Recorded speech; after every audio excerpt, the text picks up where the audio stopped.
France Bleu RCFM. 18h30, vous êtes bien à l'écoute d'RCFM. J'accueille mon invité ce soir, Django Moudier Bonazer. Buonasera e grazie Mais per l'invito. merci à vous énormément d'être venu jusqu'à nous. Nous allons parler de Fragrance de chez nous. Ce livre, la traduction de votre roman Quale che tomba Gilac, qui pour le coup est sorti en 2019, prix des lecteurs de Corse 2020. Même si c'est pas le but, à chaque fois qu'on écrit un livre, ça fait toujours plaisir. Et donc, il y a cette version française qui vient de sortir il y a quelques temps. On y découvre la vie de Françoise Pourlat, le héros qui veut écrire sa biographie, qui pour cela demande de l'aide à deux de ses amis. Et puis on découvre des fragments de sa vie. C'est votre 7e roman. Dans quel état d'esprit vous êtes aujourd'hui à l'aube, j'ai envie de dire, ou plutôt non pas à l'aube, c'est passé, mais à la sortie de cette version française?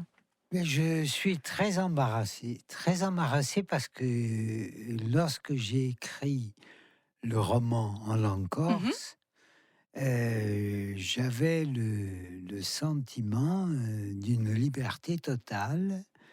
Et là, je ressens une véritable contrainte. Parce que ce prix des lecteurs de Corse m'a bouleversé.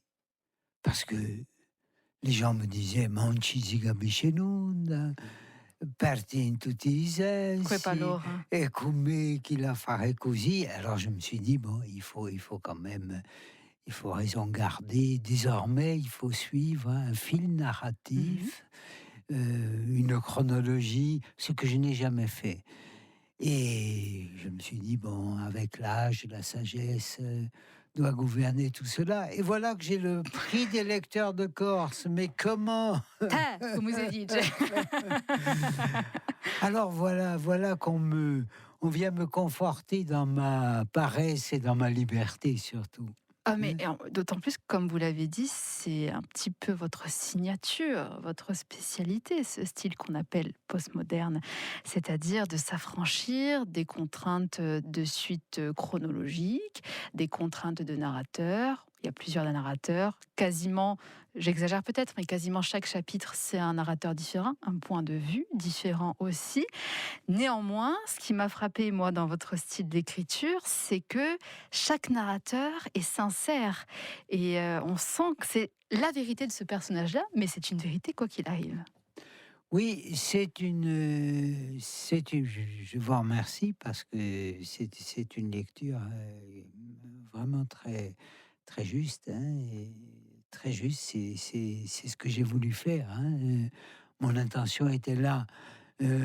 J'aurais pu, bien évidemment, adopter un style beaucoup plus classique, mais ce n'est pas. Dès que j'écris, je recouvre une véritable liberté que j'avais manifestée déjà dans le premier roman, Oui. il y a 30 ans. Hein. Il y a 30 ans, mon personnage, Brancade, je disais en gros, puisque j'écris dans une langue minorée et que j'ai Pas très peu de lu, a priori. lecteurs, j'ai peu de lecteurs, donc j'ai une liberté totale. Alors évidemment, ça ne recoupe qu'en partie ce que je ressens, mais quand même, il y a dans la langue telle que je l'ai découverte relativement tard. Je n'avais jamais écrit jusqu'à l'âge de 25 ans.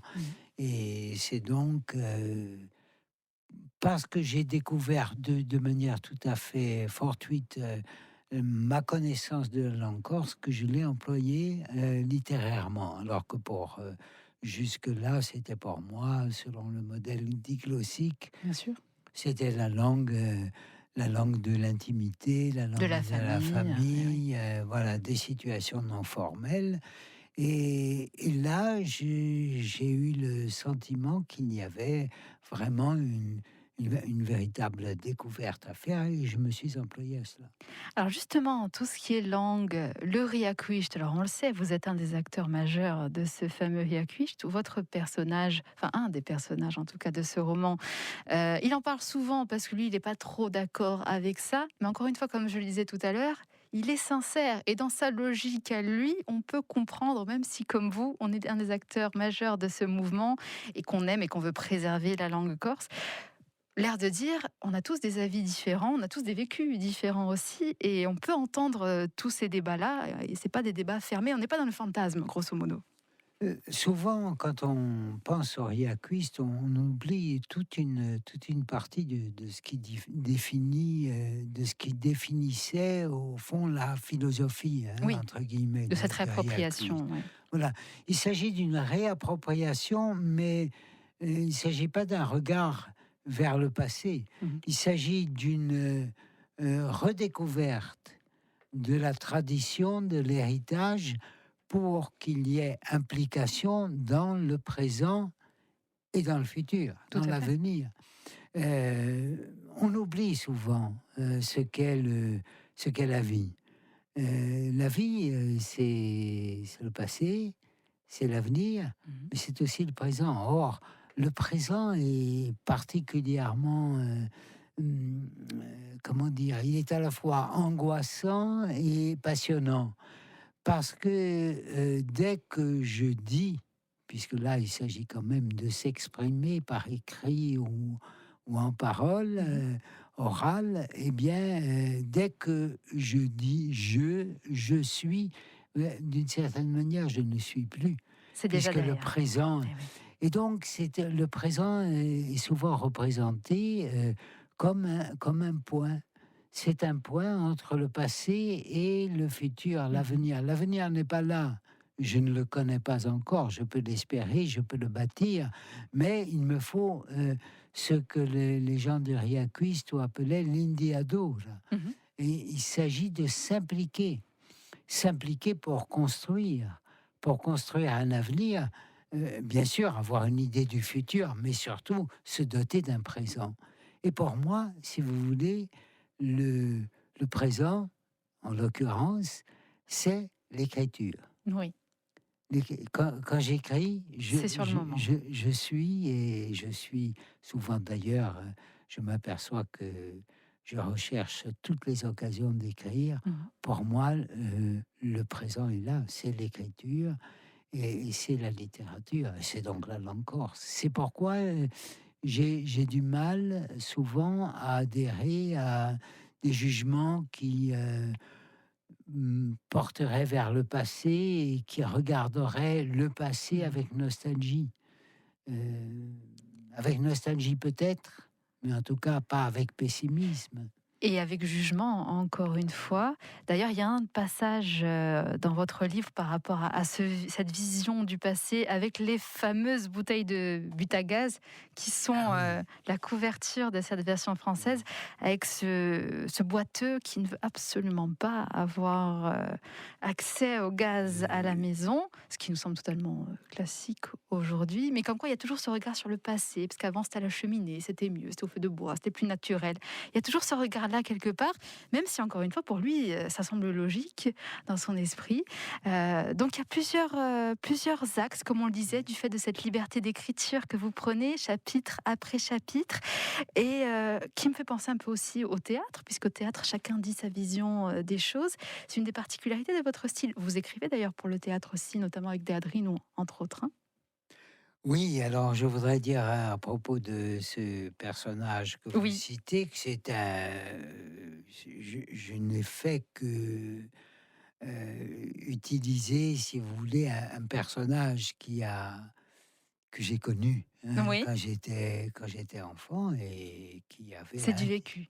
qui avait interdit à la famille d'acheter le but à gaz. Incroyable. Et c'est un. J'ai modifié, bien Bien entendu, sûr. mais c'est un épisode réel, comme beaucoup. C'est Hein, ce que j'allais dire. On sent, je ne connais pas votre vie, mais on sent quand même pas mal de vécu dans ce livre. Hein. il y a beaucoup de vécu. Pour la plupart, ce sont des événements que j'ai vécus. Hein, en particulier euh, le Gilac. Alors, c'est le titre, version corse, Qual est Catombo Gilac, et je me suis posé la question, mais qual est au Gilac? C'est la Gilac, demanda. Non, vous savez, il m'est arrivé à la fin des années 80, il m'est arrivé d'aller acheter ma bouteille de gaz. Ouais, J'allais, c'est ce que je raconte, hein. mmh.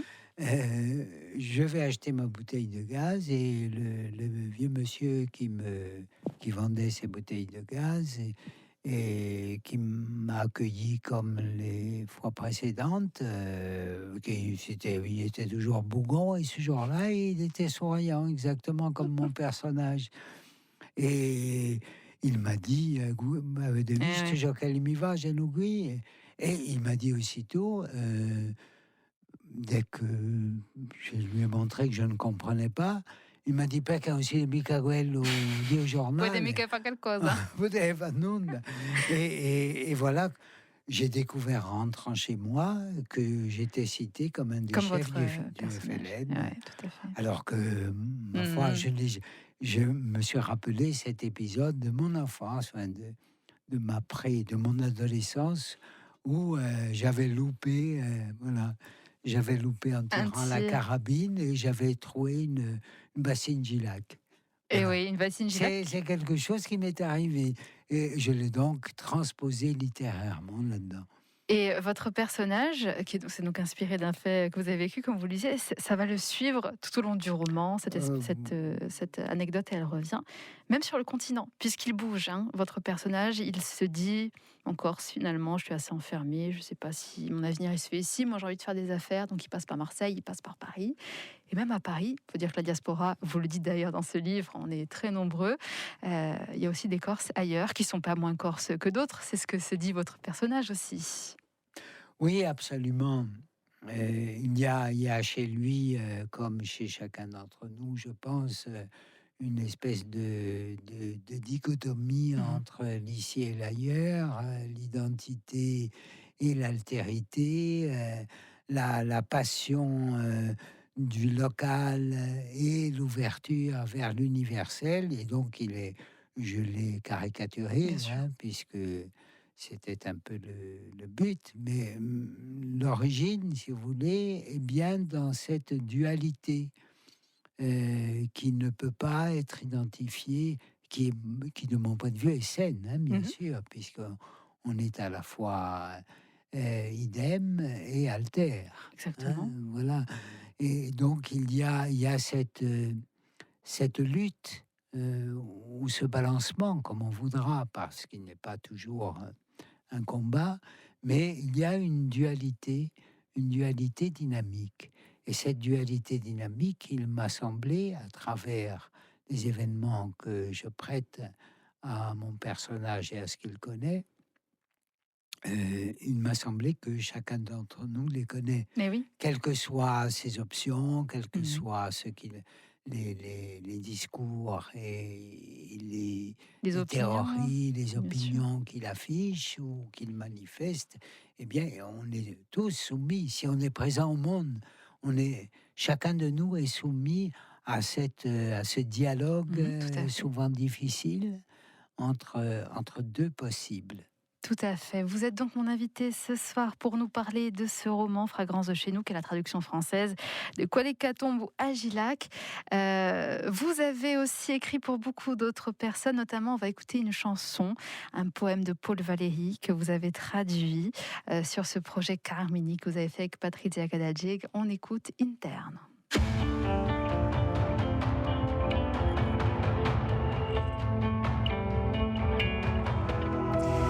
Interne ou par Patrizia Gadajeg, qui est issu de l'album Carmini, qui sont des traductions de poèmes de Paul Valéry, traductions qui ont été faites par mon invité Diago Moudia. Alors ce soir, on est là pour parler de votre roman, mais quand même un petit mot sur ce projet qui est sublime. Hein. Ah, pour moi, Valéry, c'est le poète, Par excellence. par excellence, oui, oui. Et vraiment des traductions, on en parlait hors antenne, qui moi personnellement m'ont fait redécouvrir, parce que je connaissais de nom, mais pas vraiment techniquement l'art de Paul Valéry, et avec la sublime voix et votre très jolie On traduction. parlera un jour de la traduction Exact. parce que Valéry permet, Oui. justement à la traduction d'être, constructive Mhm. et positive. La traduction est est en fait une adaptation. Et Valérie dit, c'est le lecteur qui dispose et qui contrôle le sens, ce n'est pas moi. Oui, le sens de ce que dit ce poème, forcément. Et justement, puisqu'on parle de traduction, on reviendra d'ailleurs tout à l'heure sur où se passe ce roman, parce qu'une fois de plus, Bastia, votre ville, est à l'honneur, entre autres, puisqu'on en a dit tout à l'heure que votre personnage, entre guillemets, principal, parce qu'on a précisé qu'il y a d'autres narrateurs, a pas mal bougé, mais Bastia est quand même bien présent dans ce livre-là. Le fait de le traduire, est-ce que justement c'est pénible? Je ne sais pas si c'est pénible, mais c'est pas la langue dans laquelle vous l'avez écrit. Donc il faut peut-être chercher un petit peu comment bien traduire ce Alors, que vous avez voulu dire. écoutez, moi, là, j'ai connu avec le premier roman que j'ai Mhm. écrit, donc Avuntana Altea, qui devait être traduit par une amie qui est tombée malade. Mhm. Et donc, comme j'étais pressé, je l'ai traduit. Oui. J'étais vraiment heureux de le traduire Bon. en français, mais lorsque je l'ai reçu, je ne l'ai pas reconnu. Je n'ai pas reconnu ma traduction. Il m'a semblé que c'était une autre C'est pas personne ce que qui vous avait aviez écrit. écrit. Ouais. Voilà. Et donc j'ai attendu 30 ans pour parce que Réitéré. c'est ma fille a fait les traductions, hein, des autres romans, des autres textes. Et pour ce dernier bouquin, lorsque je lui ai demandé de traduire, elle m'a dit non. Désormais, tu t'assumes. Donc je me suis assumé, mais avec vraiment beaucoup de crainte. Euh, Et beaucoup de crainte, beaucoup d'incertitude. Et je dois à ce sujet dire que la personne qui a relu mon texte et qui mhm. est chargée de, de préparer l'édition, Valérie Biancaril, Oui. m'a fait des suggestions et des propositions qui m'ont comblé, vraiment. Je voudrais la remercier. J'ai presque envie de dire, mais pourquoi n'avons-nous pas mis ton nom Ah bah dans oui. la traduction? C'est un sujet qu'on retrouve. Vous parliez en première partie d'interview qu'il y a pas mal de vécu dans ce livre-là. C'est un petit peu ce qui se passe pour celle qui écrit l'histoire de votre héros, puisqu'il demande à une amie à lui d'écrire sa biographie, Oui, puisqu'il ne s'en sent pas capable, puis de le faire traduire. Et quand la traduction arrive, alors cette fois-ci c'est dans l'autre sens, oui, oui, ils reconnaissent pas le texte. c'est ça. C'est donc encore une fois du vécu. C'est ça, c'est vécu. Traducteur qu'on cite qui est un de vos amis. Le traducteur en Corse, celui qui traduit la vie en Corse Oui, oui, oui, oui. de votre héros. Oui, c'est un ami que je connais bien. Il s'appelle Jacques Thiers. Oui, c'est un très bon ami Ah alors. oui, oui. Non, c'est l'application de ce que nous disions tout à l'heure, hein, cette altérité que nous avons Mais en oui, nous, il faut qu'à un moment donné, qu'elle se personnalise et qu'elle et prenne forme. qu'elle prenne forme. Voilà. Alors je le disais aussi, cette ville de Bastia qu'on retrouve dans ce roman, c'est là où est né votre héros, un des héros on va dire. Il y a plusieurs scènes qui se passent à Bastia. Vous l'aimez, votre ville, et vous la mettez souvent en valeur dans vos romans. Oui, parce que Bastia m'a formé. Bastia, voilà, A fait qui vous êtes j'ai aujourd'hui. découvert véritablement ce dont nous avons parlé Mhm. jusqu'ici, c'est-à-dire l'identité profonde, très très marquée d'un quartier bastiais qui est là à Vontanalo, Oui, hein, où mes parents avaient une épicerie. Et donc, comme mon personnage qui qui se déambule. déplace, qui Ouais. déambule et qui voit se dresser toutes sortes de Mhm. magasins, de personnages qui n'existent plus, eh bien, moi, C'est c'est du un peu vécu, ce qui m'arrive. encore une fois. Euh, alors, ce qui me permet de revenir sur mon rejet de la nostalgie, je disais tout à l'heure que Mhm. la nostalgie ne m'habite pas, euh, mais attention, tout dépend de quelle nostalgie nous parlons. S'il s'agit de la nostalgie qui nous fait rêver, qui nous habite, qui nous fait retrouver des scènes, celle-là, je Elle est l'assume positive. complètement, elle Eh est oui. positive, elle est poétique de Mhm. surcroît. Tandis que l'autre, la nostalgie maladive, Mhm. celle qui me fait rejeter le présent, qui me prive de l'avenir, celle-là est maladive. On la laisse de côté, On la laisse c'est de mieux pour côté. tout le monde. Donc Effectivement. Bastia est là, Bastia se dresse à tout moment pour moi. Il y a des anecdotes sur la ville de Bastia d'une part, sur l'histoire de la Corse aussi en général. Alors des événements qu'on a tous en tête, je pense notamment à la French Connection, puisque votre Mmh. personnage a affaire à cela lors de ses affaires à Marseille. François Coty. François Oui. Coty, le célèbre parfumeur, Ouais. puisqu'après il se lance dans la parfumerie. Donc ça, c'est des événements qu'on a tous en tête. Et d'autres anecdotes qu'on apprend notamment sur la ville de Bastia, sur la place Saint-Nicolas, de pourquoi, comment, le rapport à la bourgeoisie. Donc en plus de tout cela, on apprend des choses aussi. Enfin, moi en tout cas, j'ai appris Ah, des choses. tant mieux, tant mieux. Moi, j'avais l'impression de répéter toujours la même chose, mais si on apprend, ben, Ben, Gilac, moi je j'en ne connais, on j'en ne suis connaît heureux. jamais qu'à Gilac. Ah, Gilac. Non. Voilà, Gilac, c'est un héros des années Il de a mon sauvé la enfance. vie de beaucoup de femmes, surtout à Oui, l'époque, oui, oui. soyons honnêtes, il a changé la Ouais, vie de il a beaucoup de changé la vie, femmes. oui, oui, absolument. Et alors que, encore une fois, on parlait de la nostalgie, certains pourraient penser, oui, mais c'était mieux avant avec ces bassines en fer. Alors que non, Non, non, non, finalement. non, c'était vraiment le Gilac. Moi, j'en ai entendu parler dans mon enfance par toutes les femmes qui y trouvaient vraiment un confort et surtout une sûreté, hein, une sûreté par rapport à... Bon, après, évidemment, la danse Oui, des personnes bien qui sûr. se baladent avec Ça, c'est encore la une fois, c'est très bassine sur la tête, ça c'est poétique. autre chose, hein, évidemment, mais c'est une transposition, mais c'est un clin d'œil au lecteur. Hein, Exact. Oui, et encore une fois, cette idée qu'on peut se faire chacun. absolument. Alors, par rapport au style dont on parlait en début d'émission, une chose importante aussi dans les limites que vous faites sauter, il n'y a pas de fin à proprement parler. C'est-à-dire qu'on ne se dit pas, encore une fois, dans la suite chronologique, il y a un début d'intrigue, il y a un milieu un peu plus en suspense, et puis on finit avec une conclusion. C'est aussi à l'image de la vie, finalement. On parlait du présent tout à l'heure. Absolument. C'est la représentation que j'ai de la vie. C'est pourquoi j'avance souvent quand on me demande pourquoi écrivez-vous, en Corse en particulier. J'avance, je mets en avant la notion de plaisir. Alors on me dit, mais non, c'est un devoir. Non, c'est pas un devoir, c'est un plaisir parce que c'est une manière de s'emparer du temps et de le faire pendant le temps d'une écriture, le temps d'une lecture, le temps d'un Mhm. rêve et d'un clin d'œil au lecteur. Et il ne s'agit pas évidemment d'une illusion profonde, mais il s'agit d'un plaisir. Or, cette notion est souvent décriée. Et on me dit souvent, mais non, mais c'est pas un plaisir, c'est pas un plaisir d'écrire en Corse, c'est pas un plaisir parce que la langue est menacée, Oui, parce qu'il faut faire c'est les un choses. devoir, il faut. Et même un critique récent me disait non, Jacques Thiers dit que c'est un plaisir d'écrire, mais non, c'est pas du tout un plaisir puisqu'il emploie le verbe falloir. Alors quand il faut, quand il faut boire un coup, quand il faut, Oui, oui, c'est une tourmente. voilà, avaler quelque chose de délicieux, c'est un devoir.